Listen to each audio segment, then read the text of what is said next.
Kita akan update dulu dengan informasi yang satu ini. Presiden Joko Widodo menyatakan usaha mikro, kecil, dan menengah UMKM di Indonesia belum siap masuk ke pasar e-commerce. Dari 56 juta UMKM yang ada, baru 4 juta UMKM yang memasarkan produknya secara online.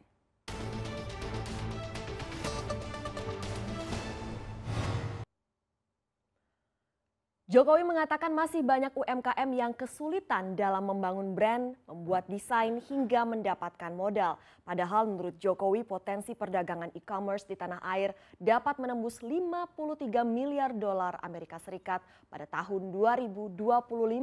Oleh karena itu Jokowi meminta platform toko online untuk dapat bekerja sama dengan pelaku UMKM.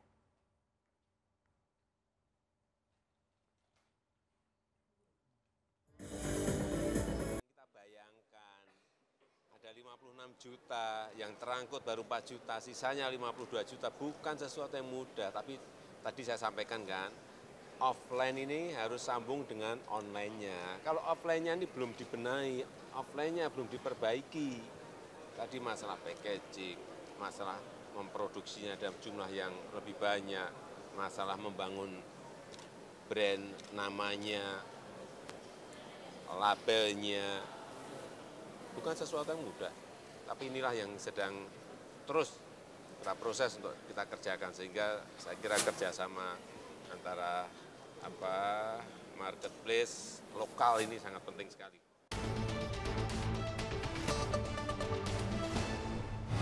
Menteri Perdagangan Enggar Tias Tolukita menegaskan impor gula yang dilakukan saat ini memenuhi kebutuhan industri. Enggar menambahkan gula rafinasi impor dibutuhkan oleh produsen besar hingga industri kecil untuk menjaga kualitas. Karena selama ini banyak industri yang tidak bisa menggunakan gula produksi lokal karena tidak sesuai dengan kriteria.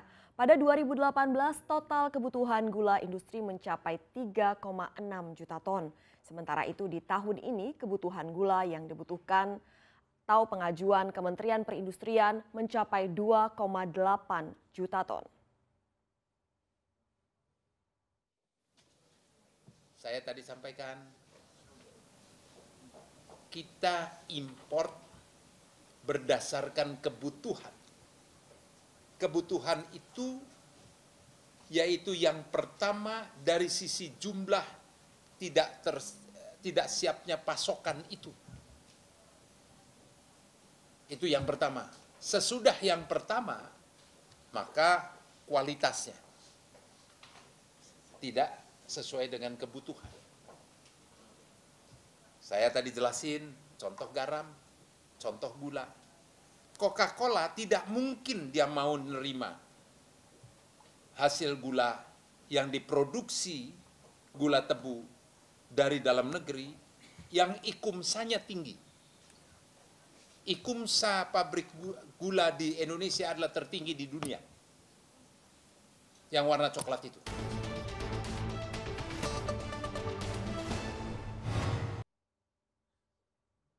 Kementerian ESDM memastikan tidak akan menaikkan tarif dasar listrik hingga akhir 2019.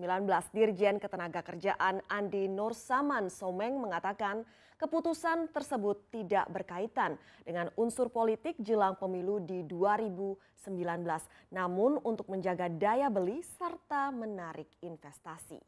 Andi juga menjamin TDL yang tetap tidak akan menjadi beban terhadap PLN lantaran harga energi primer yang stabil serta harga batubara untuk pembangkit listrik telah diatur sebesar $70 per ton.